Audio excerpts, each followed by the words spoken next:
¿Sabías que una boda en tiempos de Jesús podía durar hasta 7 días y que rechazar una invitación era considerado una ofensa pública? Pero hay algo aún más sorprendente.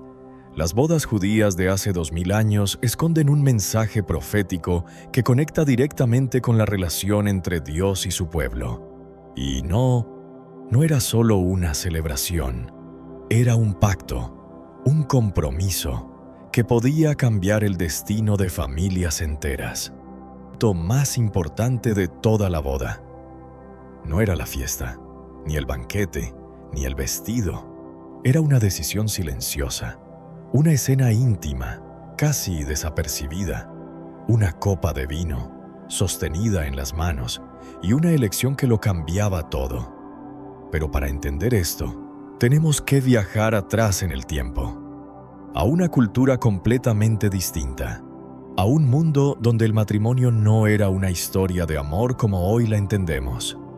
En tiempos de Jesús, el matrimonio comenzaba con un acuerdo, un pacto formal, no entre dos personas, sino entre dos familias. El padre del novio era quien tomaba la iniciativa. Era él quien daba el primer paso. Se acercaba a la familia de la joven y comenzaban las conversaciones. No se hablaba de emociones, no se hablaba de sentimientos, se hablaba de futuro, de estabilidad, de honor, de linaje. Cada palabra importaba, cada detalle tenía peso, porque el matrimonio no era una simple unión personal. Era una alianza, una unión entre dos casas, que podía durar generaciones. Y en medio de ese proceso aparece el primer concepto clave, uno de los más importantes, el Kiddushin. Este término, que a menudo se traduce como compromiso, en realidad significa algo mucho más profundo. Significa consagración, separación, dedicación exclusiva. Cuando el Kiddushin se establecía, la pareja ya era considerada legalmente unida. Sí, incluso sin vivir juntos, incluso sin haber iniciado su vida en común, incluso sin haber celebrado la boda como tal. Ya eran marido y mujer ante la ley. Esto crea una situación muy particular, una relación real, pero incompleta, un vínculo oficial, pero en espera, un compromiso total, pero aún no consumado. Y aquí es donde muchos se sorprenden. Porque romper ese compromiso no era algo sencillo. No era como cancelar un compromiso moderno, no era una decisión emocional, era legal, formal, definitivo. Para romper el Kiddushin era necesario un divorcio. Así de serio era, así de firme, así de irreversible. Pero todo pacto tiene un precio. Y aquí entra uno de los elementos más importantes de todo este proceso, el mohar, el llamado precio de la novia. Hoy, esta idea puede resultar extraña, incluso puede parecer fría o injusta, pero en su contexto original, no se trataba de una compra, no era un intercambio comercial, era una declaración. El novio debía ofrecer algo valioso, algo tangible, algo real. Era su manera de demostrar que estaba dispuesto a comprometerse, a invertir, a asumir responsabilidad. El mohar no hablaba simplemente de riqueza, hablaba de intención, de seriedad, de compromiso. Era una forma de decir, esto tiene un valor incalculable para mí y estoy dispuesto a demostrarlo. Y entonces llegaba el momento más importante de todo el proceso. El momento decisivo, el momento que definía el destino. El novio tomaba una copa de vino. No era un gesto casual, no era un brindis social, no era una tradición sin significado, era una propuesta. Sostenía la copa frente a la novia y esperaba. En ese instante, todo se detenía. Las conversaciones cesaban, las miradas se dirigían hacia ella. El tiempo parecía suspenderse, porque la decisión estaba completamente en sus manos. Si ella bebía de esa copa, aceptaba el pacto, aceptaba el compromiso, aceptaba ese futuro. Pero si no lo hacía, todo terminaba, en ese mismo instante, sin presión, sin negociación, sin una segunda oportunidad, una copa, una decisión, un destino. Y lo más impactante es que a partir de ese momento, todo cambiaba. Pero no como esperarías, porque justo cuando el compromiso quedaba sellado, cuando todo parecía listo para comenzar, ocurría algo desconcertante. El novio se iba, no se quedaba, sin saber cuándo volvería, sin una fecha marcada, sin una señal clara, solo con una promesa. Y aquí es donde el misterio comienza a profundizarse, porque el novio no se iba por abandono, no era desinterés, no era distancia emocional, se iba con un propósito: preparar un lugar. En la casa de su padre comenzaba a construir, a trabajar, a extender el hogar familiar. Porque en aquella cultura, matrimonio no significaba independencia inmediata, significaba expansión. El hijo no abandonaba al padre. El hijo construía junto al padre. Y aquí aparece un detalle clave, uno de los más fascinantes de todo este proceso. El momento del regreso no lo decidía el novio, lo decidía el padre. Era el padre quien observaba, quien evaluaba, quien determinaba cuándo todo estaba listo. Solo cuando el lugar estaba preparado, solo cuando todo estaba en orden. El padre daba la orden: ve a buscarla. Y mientras tanto, la novia esperaba, pero no era una espera pasiva, no era simplemente dejar pasar el tiempo, era una espera activa, consciente, constante, porque debía estar preparada. Su ropa, su actitud, su disposición, todo debía estar listo, porque había algo que hacía esta tradición aún más intensa. El regreso del novio no sería anunciado, podía ocurrir en cualquier momento, de día o de noche, de forma repentina, sin aviso. Y cuando ese momento llegara, no habría tiempo para prepararse. O estabas lista, o no lo estabas. Y entonces, lo que parecía una simple tradición cultural empieza a revelar algo más profundo. Un patrón, una estructura, un mensaje oculto. Algo que va más allá de una boda. Algo que apunta a una historia mayor.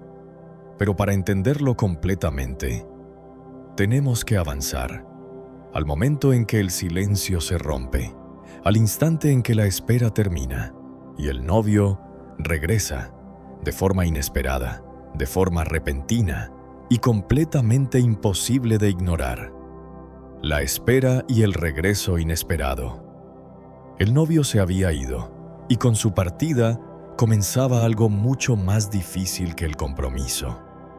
La espera no era una espera cómoda, no era una espera tranquila, era una espera llena de incertidumbre, porque la novia no sabía cuándo regresaría, no tenía una fecha marcada, no tenía una señal clara, no tenía un aviso previo, solo tenía una promesa, y esa promesa debía ser suficiente. En aquel tiempo, en regiones como Galilea, la vida cotidiana continuaba. Los días pasaban, las estaciones cambiaban, las rutinas seguían su curso, pero para la novia todo era diferente. Cada día podía ser el día. Cada noche podía ser el momento, y eso cambiaba completamente su forma de vivir, porque no podía relajarse, no podía descuidarse, no podía decir: ya tendré tiempo. Tenía que estar preparada, siempre. Su vestimenta debía estar lista, sus pertenencias organizadas, su mente enfocada, su corazón firme, porque había algo que hacía todo esto aún más intenso. El regreso del novio sería inesperado. No llegaría con anuncios, no enviaría mensajeros días antes, no avisaría con tiempo suficiente. Podía aparecer de repente, en cualquier momento, incluso en medio de la noche. Y aquí es donde esta tradición comienza a volverse inquietante. porque el momento más importante de la boda no era la ceremonia, era el regreso. Y ese regreso era impredecible. Mientras tanto, el novio trabajaba. En la casa de su padre, construía, levantaba paredes, preparaba un espacio, ampliaba la vivienda familiar. No era un gesto simbólico, era real, físico, concreto. Estaba preparando el lugar donde vivirían juntos. Pero hay un detalle que pocos conocen. El novio no decidía cuándo regresar, aunque quisiera hacerlo, aunque estuviera listo, aunque deseara volver. No podía, porque esa decisión no le pertenecía. Le pertenecía al padre. Era el padre quien supervisaba todo, quien observaba el avance, quien evaluaba la calidad. Y solo cuando todo estaba verdaderamente listo, daba la orden. Ahora puedes ir. Esto significaba algo muy importante. El momento del regreso era desconocido incluso para el propio novio. Y mientras tanto, la novia esperaba. Pero no lo hacía sola. Las bodas en aquella época eran eventos comunitarios. Las amigas de la novia, las jóvenes del pueblo, también formaban parte de la espera. Acompañaban, observaban, participaban. Y aquí aparece otro elemento clave, uno que más tarde sería usado en enseñanzas profundas. Las lámparas. Cada una de estas jóvenes llevaba una lámpara, una pequeña luz, porque si el novio llegaba de noche, había que iluminar el camino, había que salir a su encuentro. Pero esa luz dependía de algo: aceite. Sin aceite, no había luz. Sin preparación, no había reacción. Y aquí es donde la tensión comienza a crecer, porque no todas estaban igual de preparadas. Algunas eran previsivas, llevaban aceite extra, pensaban en la espera prolongada. Otras no, pensaban que sería rápido, que no tardaría, que no hacía falta prepararse tanto. Y esa diferencia parecía pequeña, pero lo cambiaría todo, porque la espera se alargó. Las horas pasaron, el cansancio apareció, el sueño venció, y todas se durmieron. Sí, incluso las preparadas, pero había una diferencia clave, un detalle que lo cambiaría todo. Cuando el momento llegara, solo algunas estarían listas, y entonces, en medio del silencio de la noche, ocurrió un sonido, un grito, una voz que rompía la oscuridad. «Viene el novio». Y en ese instante, todo cambió. El sueño desapareció, la calma se rompió, la espera terminó. Era el momento. No había más tiempo, no había margen para prepararse. Era ahora o nunca. Las lámparas comenzaron a encenderse, las manos se movían con rapidez, los corazones latían con fuerza. Pero entonces surgió el problema.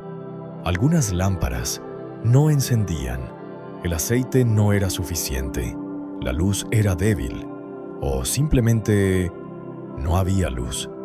El error no estaba en ese momento. El error había ocurrido antes, en la falta de preparación, en la falsa seguridad, en pensar que habría tiempo. Y entonces, la desesperación apareció. «Danos de vuestro aceite». Pero la respuesta fue dura. «No podemos, porque esto no se podía compartir». La preparación era personal, la previsión era individual. Y mientras algunas salían corriendo, intentando solucionar su error, otras ya estaban listas y salieron al encuentro del novio. Y lo que ocurrió después marcó una línea definitiva, una separación, un antes y un después. Pero para entender lo que realmente sucedió y por qué esta historia es mucho más que una tradición, tenemos que avanzar, porque el encuentro con el novio no era el final, era el inicio de algo mucho más grande, algo que transformaba completamente el significado de la boda, y que, sorprendentemente, aparece reflejado en una de las escenas más conocidas de la vida de Jesús. Una boda, un problema y un milagro que cambia todo. El novio había llegado, la espera había terminado, la tensión se había transformado en movimiento. Las lámparas encendidas iluminaban la oscuridad, las voces llenaban la noche, los pasos se aceleraban, y entonces la procesión comenzaba. La novia preparada, las jóvenes con sus lámparas, el novio guiando el camino. Todos avanzaban juntos. Era un momento de alegría, pero también de confirmación, porque los que estaban listos entraban, y los que no se quedaban fuera. Sin tiempo, sin excusas, sin segundas oportunidades, y entonces sucedía algo definitivo. La puerta se cerraba. Un gesto simple, pero con un significado profundo, porque una vez cerrada, nadie más podía entrar. Y así comenzaba la celebración, el banquete nupcial. En tiempos de Jesús, en lugares como Galilea, las bodas no eran eventos de unas pocas horas, no eran ceremonias breves, eran celebraciones que podían durar días, 7 días, días llenos de música, danza, comida, alegría. Era uno de los momentos más importantes de la vida social. Toda la comunidad participaba. Era una explosión de celebración. Pero dentro de toda esa alegría había una responsabilidad, una presión social, porque fallar en una boda era una vergüenza pública. Y aquí es donde entramos en una de las escenas más conocidas y, al mismo tiempo, más profundas. Una boda, un problema inesperado y una intervención que cambiaría el significado de todo. Las bodas en Caná, narradas en el Evangelio de Juan. En medio de la celebración, algo sale mal. El vino se acaba. Y en aquel contexto, esto no era un simple detalle, era un desastre, un error grave, una falta de honor. Porque el vino no era solo una bebida, era símbolo de alegría, de abundancia, de bendición. Quedarse sin vino era quedarse sin celebración, era fallar ante todos. Y entonces aparece una figura clave, la madre de Jesús. Observa la situación, percibe el problema y dice una frase simple, pero cargada de intención. No tienen vino. No es una petición directa, es una señal. Y lo que ocurre después es uno de los momentos más enigmáticos. Jesús responde, pero no como machos esperarían. ¿Qué tienes conmigo, mujer? Aún no ha llegado mi hora.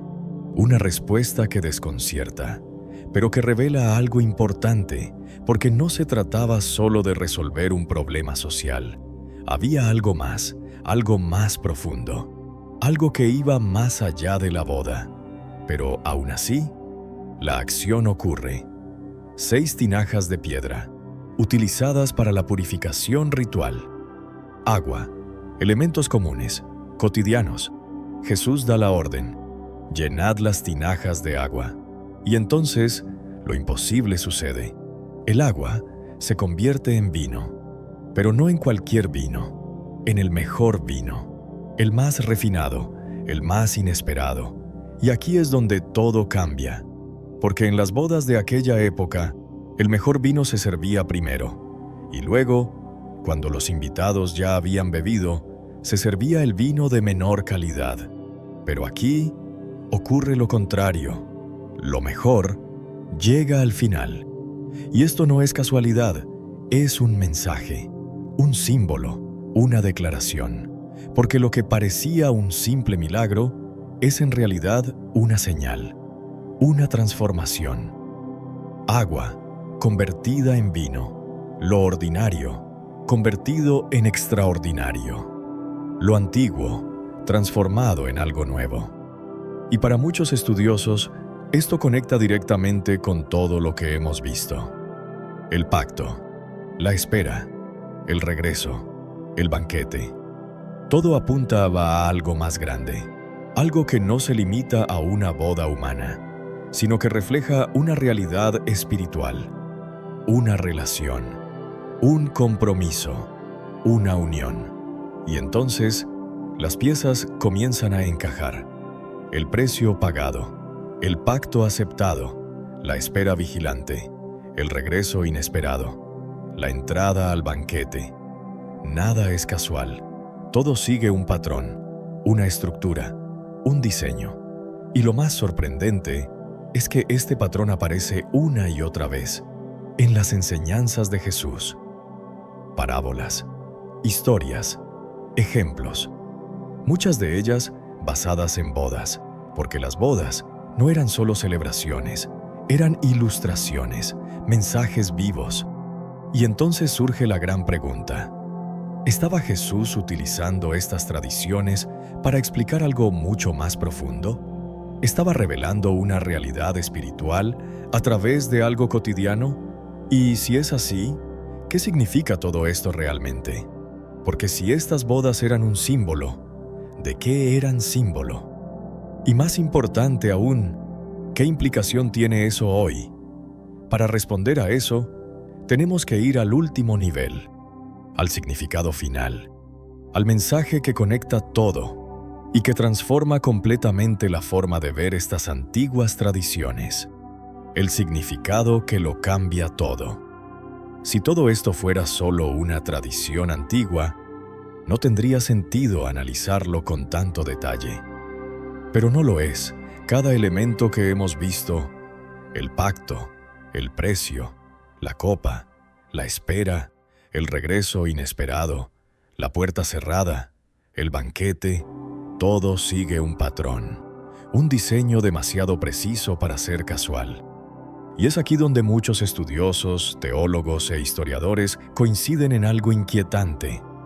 Las bodas en tiempos de Jesús no eran solo bodas, eran una representación, un reflejo de algo mucho más grande. Porque si lo observas con atención, todo encaja. El novio que paga un precio, el pacto que se establece con una copa, la separación, la preparación de un lugar, la espera sin fecha, el regreso inesperado, la necesidad de estar preparados, la entrada al banquete y la puerta que se cierra. No es solo cultura, es un mensaje que aparece una y otra vez en las enseñanzas de Jesús, especialmente en sus parábolas, historias que en apariencia eran simples, pero que escondían verdades profundas. Como la parábola de las 10 vírgenes, 10 jóvenes, 10 lámparas, una espera, pero solo algunas estaban preparadas. Y cuando llegó el momento, la diferencia fue definitiva. Unas entraron, otras no, y la puerta se cerró. La misma estructura, el mismo patrón. Nada es casual, pero aquí es donde todo se vuelve aún más profundo. Porque si estas bodas eran un símbolo, tenemos que hacernos una pregunta inevitable. ¿De qué eran símbolo? Y la respuesta que muchos han propuesto cambia completamente la perspectiva. Estas bodas reflejan la relación entre Dios y la humanidad. Un pacto, un compromiso, una invitación, un precio pagado, una espera y un regreso. De hecho, en múltiples momentos, Jesús utiliza lenguaje nupcial. Habla del novio, habla del banquete, habla de la preparación. Incluso sus seguidores comienzan a entenderse como parte de esa relación simbólica. Una relación en la que no basta con conocer la historia. Hay que estar preparado. Porque si algo deja claro este patrón es esto. El momento clave llega sin aviso. No hay cuenta atrás. No hay calendario visible.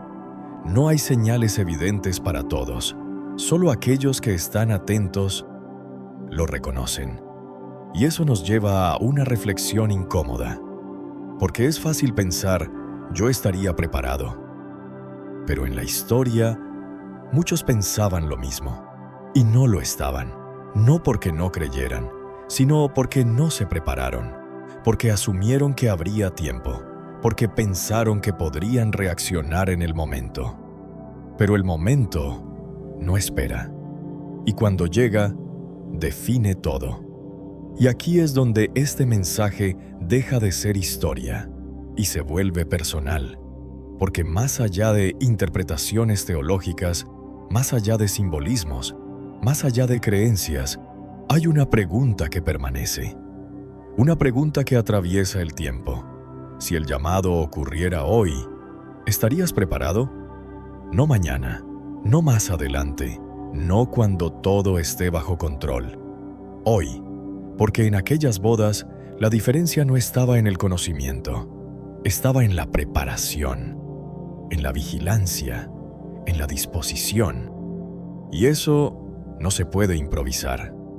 Se construye, día a día, en lo invisible, en lo cotidiano, en las decisiones que nadie más ve. Y quizás ese es el verdadero mensaje detrás de todo esto.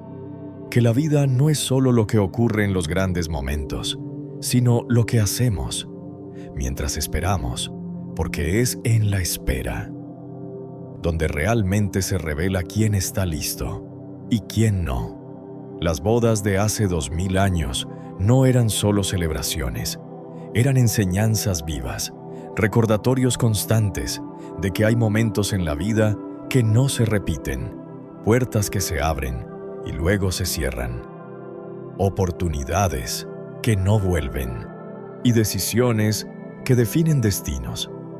Por eso, cuando escuches historias antiguas, no las veas solo como pasado. Obsérvalas, porque a veces están hablando de ti, y quizás más de lo que imaginas. Si este video te ha hecho ver la Biblia desde una perspectiva completamente diferente, déjalo en los comentarios escribiendo: "Estoy preparado". Y si quieres seguir descubriendo los misterios ocultos que muchos pasan por alto, suscríbete al canal, porque lo que hemos visto hoy es solo el comienzo, y aún quedan muchas historias que no son lo que parecen. Nos vemos en el siguiente enigma.